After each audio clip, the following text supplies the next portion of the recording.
Akkam jirtu kabajamtoota daawwattootaa fi hordoftoota Oromiyaa Freedom Media hadambanii gungumoo uummataa nageenya keenya kabajaa akkuma jirtan sinaa ga'u jedha Habtoota 926 oduu guyyaa irraatti qindeeffanii kan isin biraan geenyu taati jalqaba irratti hanga footoduu. Abbaan taayitaa gabaa kaapitaalaa Itoophiyaa qajeelfama seena qabeessa FBI gabaa kaapitaala biyyattii yeroo jalqabaaf investoroota biyya alaatiif banaa ta'e raggaasisuuf akka dhiyaate beeksise. Trump loltoota waraanaa lafa USA gara Iraanitti erguuf yaada akka jiran himame. Waraanni Iraan dilbata darbee dhaabbilee boba'aa naannicha keessa jiran irratti haleellaa akka raawwatu doorsisuun isaa Anaadooluu gabaaseera. Switzerland duula waraanaa waloo Ameerikaa fi Israa'el Iraan irratti gaggeessaa jiran ifatti mormite. Chaayinaan Iraan keessa jijjiirama sirnaa fiduuf shira xaxamaa jiru deeggarsa uummataa hin qabu jette. FM dambalii gungumoo uummataa irraa oduu isinitti himuun kan isinii waliin turu hanga daawwalaabuutti amma oduu bal'inaan. Abbaan taayitaa gabaa kaapitaalaa Itoophiyaa qajeelfama seena qabeessa FBI gabaa kaapitaala biyyattii yeroo jalqabaaf investoroota biyya alaatiif banaa ta'e raggaasisuuf akka dhiyaate beeksise. Abbaan taayitaa gabaa kaapitaalaa Itoophiyaa qajeelfama seena qabeessa investimentii poortifooliyoo biyya alaa FBI gabaa kaapitaala biyyattii yeroo jalqabaaf investoroota biyya alaatiif banaa ta'e raggaasisuuf akka dhiyaate beeksiseera. Abbaan taayitaa gabaa kaapitaalaa Itoophiyaa qajeelfama seena qabeessa investimentii poortifooliyoo biyya alaa FBI gabaa kaapitaala biyyattii yeroo jalqabaaf investoroota biyya alaatiif banaa ta'e raggaasisuuf akka dhiyaate beeksise. Wixineen qajeelfamaa yeroo ammaa mana maree ministeerotaatiin ilaalamaa jiru kun haaromsa mootummaan damee faayinaansii bilisa baasuuf fudhatu keessatti tarkaanfii murteessaa ta'uun ibsameera. Dambichi yeroo ragga'u investoroota dhaabbilee biyya alaa, dhaabbilee faayinaansii misoomaaf namoonni dhuunfaa kaapitaala biyya keessaa fi wabiiwwan liqaa irratti akka hirmaatan kan taasisu ta'a. Kunis Itoophiyaan sirna faayinaansii cufame waggoota kurnan lakkoofsa irraa gara modeela dinagdee gabaan durfamuutti ce'uu isiin saffisiisa. Akka Daayirektarri olaanaan abbaa taayitichaa Haannaa Talahiquu jedhanitti dambiin kun bu'uuraalee gabaa amanamoo ta'an uumuuf kan qophaa'edha. Dhaabbilee faayinaansii idilee ijaaruu moggaatti meeshaalee faayinaansii haaraa kanneen akka boondii magariisaa fi faayinaansii islaamaa hojjetaa jirra jedhani. Dambiin haaraan kun keessumaa piroojektota haala qilleensaa misoomaaf dandeettii faayinaansii cimsuuf kan gargaaru ta'uu ibsame. Yeroo ammaa kana faayinaansii haala qilleensaa Itoophiyaa keessaa 92 mootummaan kan deeggaramu yoo ta'u damee dhuunfaa irraa 8 qofa.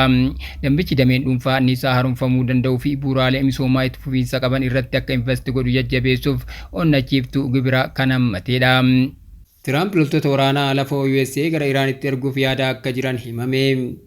Pireezidaantii Doonaald Tiraamp loltoota waraanaa lafoo Ameerikaa gara Iraanitti bobbaasuuf yaada akka jiran gabaasaaleen kan mul'isan yoo ta'u baha jiddu galeessaa keessatti waldhabdeen hammaataa kan jiru fakkaata. Pireezidaantii Doonaald Tiraamp loltoota waraanaa lafoo Ameerikaa gara Iraanitti bobbaasuuf yaada akka jiran gabaasaaleen akka mul'isanitti baha jiddu galeessaa keessatti waldhabdeen hammaataa kan jiru fakkaata. Maddeen hedduun akka mul'isanitti mariin kun kan adeemsifamaa jiru Ameerikaa, Israa'eliif Iraan jidduutti waldhabdee uumame yoo ta'u Waashingitan Iraan haal duree tokko malee harka akka kennatu gaafachuunis dabalaa dhufeera. Gabaasni waldhabdeen kun saffisaan kan hammaate yoo ta'u erga lolli kun jalqabee lammiileen Iraan 1,000 ol ajjeefamaniiru jedha. Rakkoon ammaa kun kan dhufe erga qondaalonni Iraan pireezidaantii Masood Peshmergaan durfaman waliigaltee marii niwukilaraa kana irratti waljijjiirraa agarsiisuuf fedhii qabaachuu isaanii erga agarsiisanii booda. Sochii niwukilaraa tokko to'achuu, tarii kuufama yuuraaneemii badhaadhinaa qabu dhiisuu kan of keessatti hammate Teheraan bu'uura yaada dhiyeessite qoqqobbii idil addunyaa irraa bilisa argachuuf jecha jedhameera. Xiinxaltoonni tokko yaadni dhiyaate kun waliigalteewwan kanaan dura kan akka JCPOA caalaa deemuu akka danda'u yaada dhiyeessanii kunis seentirifiyuujii irratti daangaa cimaa kaa'uu fi sakatta'iinsa mirga diinagdee bal'aa ta'eef jijjiirraa dabalateeti. Mallattoowwan kunis mul'atanis Waashingitan gara tarkaanfii waraanaatti ceeteetti. Tiraamp haleellaan kun Iraan meeshaa niwukilaraa akka hin hojjenneef barbaachisaa ta'uu isaa falmuudhaan sirrii ta'uu isaa mirkaneessaniiru. Tiraamp kanaan dura waldhabdee gabaabaa garuu cimaa bara darbe waraana guyyoota 12 jedhamuun beekamu keessatti dandeettiin niwukilaraa Iraan guutumaan guututti barbadaa'eera jechuun isaanii qorannoo addaa jala galaniiru. Duubaan qondaaltonni tokko Israa'el taateewwan saffisiisuu keessatti gahee guddaa akka taphatte akeeku. Hoggansi Israa'el haleellaa adda baafamee bakka Iraan irratti raawwatamu qophaa akka turan gabaasni mul'isa. Qondaaltonni US tarkaanfiin akkanaa kun haaloo bahiinsa guddaa Iraan kakaasuu fi humnoota USA naannicha keessa jiran kallattii miidhuu sodaatu.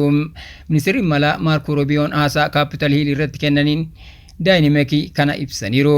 Hooggantoonni USA tarkaanfiin Israa'el qabeenya USA irratti deebiin akka kennamu akka eegan ibsanii tarkaanfii fudhachuun miidhaa humnoota USA irraa ga'uu danda'u akka hir'isu akka amanan ibsanii.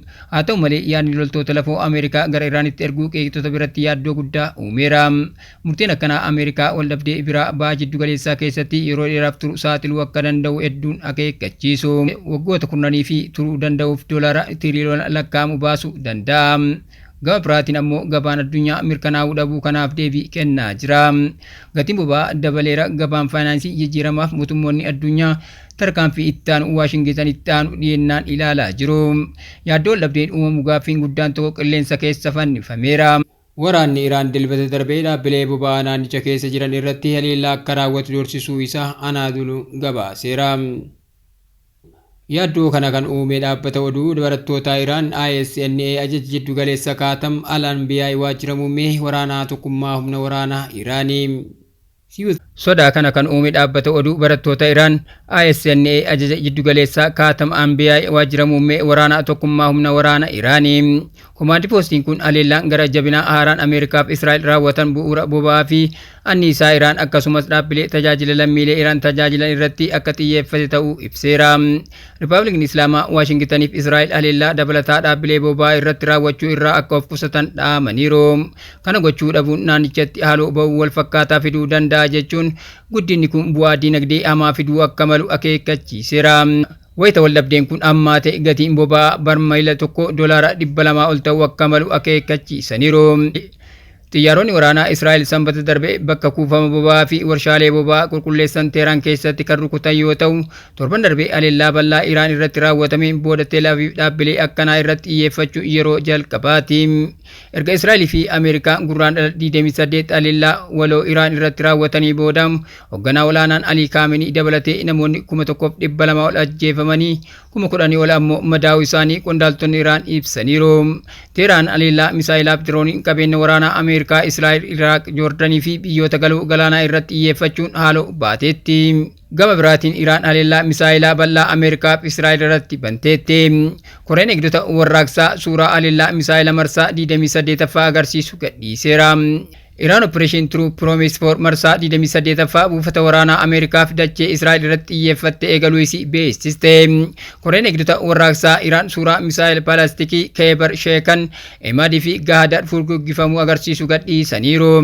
Buufata qilleensaa Al-Azraq kan Jordan keessatti argamu buufata xiyyaaraa Ameerikaa guddicha irratti xiyyeeffatame. Dhaabbilee waraanaa Tarsimoo Tel Aviv Beersheva keessatti aluudeera buufata waraanaa Ameerikaa Kuwait keessatti argamu haleelteetti. Iraan haleellaan kun haleellaa Ameerikaa fi Israa'el naannoo isii irratti raawwataniif ajjechaa hooggantoota olaanoo isii irratti raawwataniif deebii madaalawaa ta'uu ibsiteetti. Waraanni guutuun amma guyyaa 10ffaa irra ga'e kun nageenya naannichaa balaaf saaxileera. Israa'el warshaalee humna elektirikaa fi kuusaa boba'aa Iraan irratti xiyyeeffattee wayita jirtutti Teheraan diinonni isii akka kaffalan gochuuf dhaaddatteetti. Siwiizerlaand duula waraanaa waloo Ameerikaa fi Israa'el Iraan irratti gaggeessaa jiran ifatti mormite.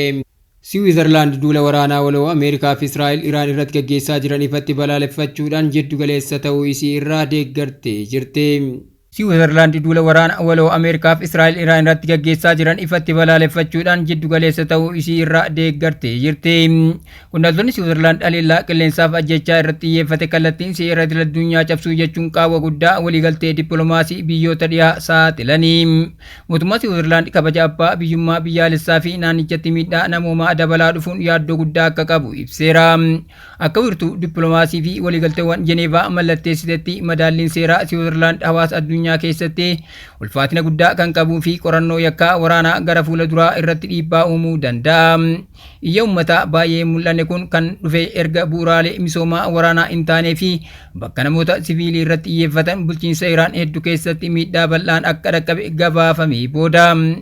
Barna deemsa amma haleellaan dursee raawwatamu nageenya idil addunyaatiif fakkeenya balaa akka ta'u akeekkachiisuun hatattamaan gara minjaala mariitti akka deebi'u gaafataniiru. Gama biyya keessaatiin ibsi Siwiizerlaand lammiilee biyyattii waldhabdee keessatti callisanii daawwattu osoo hin taane akka jiddu galeessaatti ilaalan irraa dhiibbaa guddaa dhufe kan calaqqisiisudha. Ulaagaa seeraa idil addunyaa waliin wal simuun Siwiizerlaand marii nagaa fuula duraatiif bu'uura jiddu galeessaa amanamaa ta'uu itti fufti.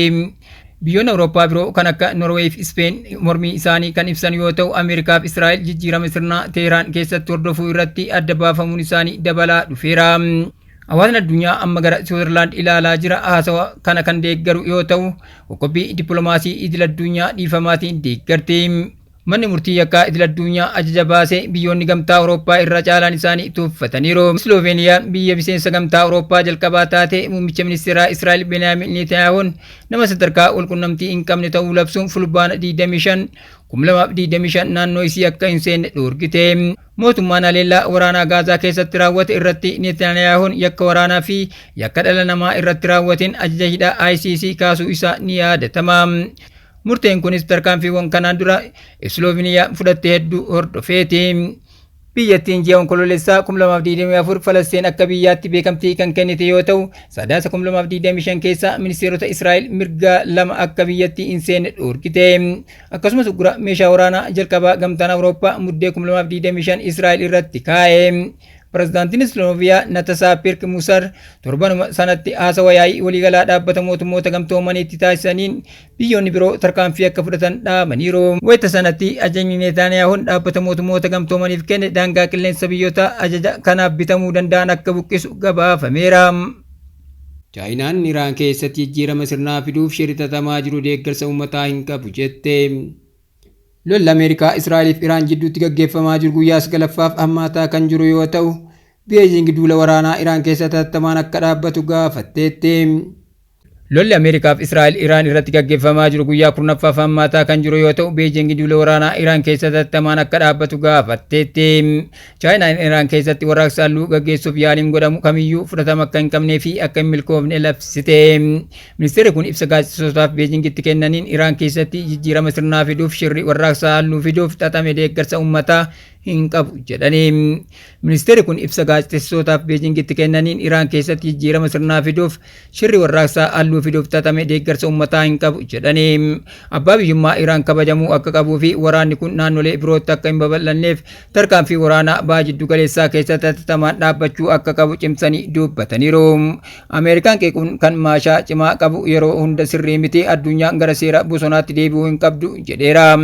Tiraamp hooggansa Iraan haa taa'uuf doorsisaniis gabaasni dho'isaa mana maree basaasa biyyaalessaa Ameerikaa irraa bahe akkas jedha. Haleellaa waraanaa Ameerikaa bal'inaan raawwattus caasaan humna waraanaa fi amantii Iraan salphaatti kuffisuun akka hin danda'amne gabaasni kun ni mul'isa. Gaazexaan Washington Post odeeffannoo kun Tiraamp hoogganaa ani barbaadu muuduudha jechuun isaaniif qormaata guddaa akka ta'u gabaaseera. Chaayinaan qaamotni hundi garaagarummaa isaanii mariidhaan furuu gara minjaala mariitti akka deebi'an gaafatteetti. Chaayinaan abbootiin qabeenyaa dhugaa baha jiddu galeessaa uummata naannoo sanaa yoo ta'an dhimmi keessoo isaanii biyyoota ofiitiin murtaa'uu qaba jetti. Ministeerri kun hariiroon Chaayinaan Raashiyaa waliin qabdus jabaa fi kan hin raafamne ta'uu irra deebi'anii mirkaneessaniiru. Kabajamtoota hordoftoota dhaggeeffattoota keenya, tamsaasni keenya akka namoota hedduu bira ga'uuf peejii keenya follow share gochuun akkasuma YouTube chaanaalii keenya subscribe godhuu hin dagatinaa. Oduun guyyaa kanaaf qabannee kanneen turanii waan nu daawwattaniif galatooma.